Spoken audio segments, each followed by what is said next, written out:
काल अतिशय दुर्दैवी अशी घटना घडली आणि त्यात रेल्वे अपघातामध्ये 13 जण मृत्युमुखी पडले, 12-13 इंज्युअर्ड आहेत. त्यांचा इलाज त्या ठिकाणी सुरू आहे. 13 जणांमध्ये 10 ज्या बॉडीज आहेत त्या आयडेंटिफाय झालेल्या आहेत. त्यांचे नातेवाईक या ठिकाणी आलेले आहेत आणि त्यांना घरी नेण्यासाठी विशेष करून उत्तर प्रदेश आणि नेपाळच्या 4 बॉडीज या ठिकाणी आहेत आणि बाकी उत्तर प्रदेशच्या बॉडीज या ठिकाणी आहेत. मला वाटतं तर सर्व प्रोसिजर आटोपलेली आहे, PM झालेला आहे आणि नातेवाईकाच्या ताब्यात आता आम्ही 10 बॉड्या देणार आहोत. नेपाळचे 4 जण आहेत, त्यापैकी नेपाळला तर इतक्या लांब जाणं तर शक्य नाही, त्यामुळे 3 दफनविधी जो आहे पुण्यात त्याचे नातेवाईक आहेत, पुण्यातच ते काम करत होते, तिथे करणार आहेत. एकाचे नातेवाईक भिवंडीमध्ये आहेत, ती डेड बॉडी आम्ही भिवंडीमध्ये पाठवतो आहे आणि असे सगळे 10 लोक आता या ठिकाणी तात्काळ एक तासाभरामध्ये या ठिकाणून जातील. जखमी जे आहेत त्यांच्यावर या ठिकाणी इलाज चाललेले आहेत. फार कुठे त्याच्यामध्ये सिरियस आहे असं नाही आहे. त्याचं सर्वात CT स्कॅन झालेला आहे, काही MRI झालेला आहे, सोनोग्राफी झालेली आहे, एक्सरे झालेले आहेत. त्यात फ्रॅक्चर जास्त आहेत पण गंभीर कोणी नाही आहे. शासनाच्या वतीने सर्व मदत त्या ठिकाणी केली जाते. नातेवाईकाची राहण्याची जेवणाखाण्याची व्यवस्था आम्ही त्या ठिकाणी केलेली आहे. जखमी आहेत त्याचे सगळं जो खर्च आहे जखमींचा, औषधाचा, ऑपरेशनचा, शस्त्रक्रिया तो सगळं शासनाच्या वतीने केला जाणार आहे. मृत जे आहेत त्याच्या नातेवाईकांना मुख्यमंत्री महोदयांनी कालच 5 लाख रुपये या ठिकाणी जाहीर केलेले आहेत. भाऊ, अशी माहिती मिळालेली आहे की एका चहावाल्याने अफवा पसरवल्याने ही परिस्थिती उद्भवली. काय खरं आहे, त्याच्यावर काय कारवाई झाली? आता नाही, इथे मी सगळं कालच नातेवाईकांनाही भेटलो, जे जखमी आहेत त्यांनाही मी विचारलं. त्यांनी असं सांगितलं की कोणीतरी आलं, आग लागली म्हणून त्यांनी काहीतरी गोंधळ घातला आणि त्यामुळे चेन पूल करण्यात आली आणि नंतर लोक गाडीतून पटापट खाली उतरले. बरेच लोक उतरलेले होते पण समोर रेल्वे आली, त्याच्यामध्ये हे 13 लोक त्या ठिकाणी सापडलेत. 12-13 लोक अजून त्याच्यामध्ये काही जखमी झालेत पण ते सुदैवाने वाचलेत. म्हणजे इतके लोक खाली होते, मला लोक सांगत होते की मोठा अनर्थ झाला असता, अजून या कॅज्युलिटी वाढल्या असत्यात. पण सुदैवाने मी असं म्हणेल की तो आकडा 13 वर्ष त्या ठिकाणी थांबलेला आहे. सुदैवानेच आपण म्हणू.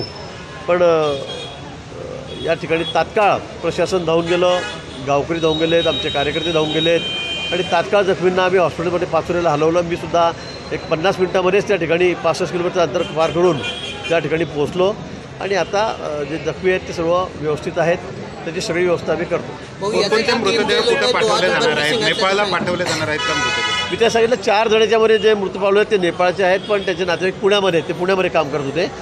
त्यांनी सांगितलं आम्ही पुण्यातच अंतिम संस्कार करू, कारण नेपाळला जाणं शक्य नाही इतक्या लांबपर्यंत. कारण बॉडीचे आपण जर बघितल्यात तर इतकी वाईट अवस्था आहे की कोणी त्या ठिकाणी बघू शकत नाही, सामान्य माणूससुद्धा. इतके ते सगळे चिंतामंद झालेले आहेत, इतके वाईट परिस्थिती त्यांची आहे. त्यामुळे 3 बॉडीचं फिनरल पुण्यामध्ये होईल जे नेपाळचे आहेत. एक बॉडी जी आहे भिवंडी, नेपाळचे जे आहेत ते भिवंडीवर त्याचे नातेवाईक आहेत, ते भिवंडीला घेऊन जात आहेत आणि बाकी उत्तर प्रदेशचे आहेत त्यांच्यासाठी मी ॲम्ब्युलन्सची व्यवस्था केलेली आहे. आता ते तात्काळ या ठिकाणी निघतील. विशेष करून लखनौ, गोरखपूर या भागातले ते आहेत, त्या ठिकाणी त्यांना पोहोचण्याची व्यवस्था आम्ही केलेली आहे. हां, 3 मृतदेह असे आहेत की त्यांची ओळख अजून पटत नाही आहे.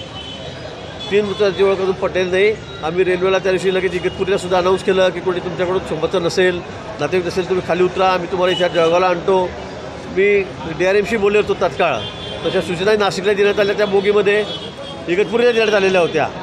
पण या ठिकाणी त्यांचे नातेवाईक आलेले आहेत पण अजूनही 3 बॉडी असे आहेत की त्यांचे नातेवाईक अजून इथे कोणी आलेले नाही, त्यामुळे ते आयडेंटिफाय झालेले नाहीत. ते आम्ही ठेवून घेतो आता या ठिकाणी कोल्ड स्टोरेजमध्ये. पण मला असं वाटतं की 10 बॉड्या आता आम्ही तात्काळ 1 तासाभरामध्ये इथून रवाना करू. हो, या घटनेमध्ये जे आहेत ते 3 जे ते मिसिंग असल्याचं सांगितलं जातं आहे. नातेवाईकांना त्यांचा शोधच लागत नाही, नेमकी कुठलीही माहिती पण मिळत नाही नेमक्या 3 जणांची. मला वाटतं आता जेवढा शोध घ्यायचा सकाळपासून पोलीस प्रशासन, आमचं जिल्हाधिकारी आहेत, पोलीस प्रशासन आहे, सगळे घेत आहेत. आमचे हेल्थ डिपार्टमेंट आहे, मेडिकल, सगळे लोक खूप मेहनत या ठिकाणी घेत आहेत. चांगली व्यवस्था आम्ही सगळ्यांची, जखमींची, त्यांच्या नातेवाईकांची या ठिकाणी केलेली आहे. ट्रेनबरोबर फरफडत गेले लांबपर्यंत असाही धोका होता, तोही आम्ही बघितलेला आहे. काहीचे शरीराचे पाठ, हात, पाय हे सुद्धा वेगळे झालेले आहेत. एखादं डोकंच फक्त सापडलेलं आहे, बाकीचं धड वेगळं झालेलं आहे. अशी अतिशय वाईट परिस्थिती या अपघातामध्ये झालेली आहे आणि म्हणून मला असं वाटतं की हा आकडा 13पर्यंतच आहे. आता कोणी मिसप्लेस असेल, कोणी जर इथे आलं तर त्याची मी ओळख पटवून घेऊ, पण मला वाटतं याच्यावर हा आकडा 13च्या वर जाणार नाही, मला असं वाटतं. तो आता हे जे मृत जे आहेत ते उत्तर प्रदेशचे लोक आहेत, काही पुण्या वगैरे जातील, तर हे सर्व मृत जे आहेत ते काही रेल्वेने जाणार आहेत का? काही रेल्वेने कोणी जाणार नाही. मी पुन्हा सांगतो की सर्व आम्ही ॲम्ब्युलन्सची त्या ठिकाणी व्यवस्था केलेली आहे. उत्तर प्रदेशमध्ये गोरखपूर जिल्ह्यामध्ये आम्ही त्या ठिकाणी बॉडी पाठवतो आहोत. आणि 3 ते 4 जे नेपाळचे आहेत ते पुणे आणि भिवंडी या ठिकाणी त्यांचं फिडल होईल. जे अनोळखी मृतदेह आहे त्यांचं काही DNA टेस्ट वगैरे करण्याचं प्रोव्हिजन केलं आहे? निश्चित ते केलेलं आहे. त्याचं DNA टेस्ट आम्ही त्या ठिकाणी करू. येणारे जे लोक आहेत नातेवाईक आहे ते त्या ठिकाणी त्यांना ओळखतील किंवा DNA साठी त्यांचाही उपयोग त्या ठिकाणी होईल. पण मला असं वाटतं की 3 जण जे राहिलेले आहेत त्यांची ओळख पटवण्यासाठी आम्ही सगळे प्रयत्न या ठिकाणी करतो आहोत. नातेवाईकांनी सगळ्या लोकांना आवाहन केलेलं आहे.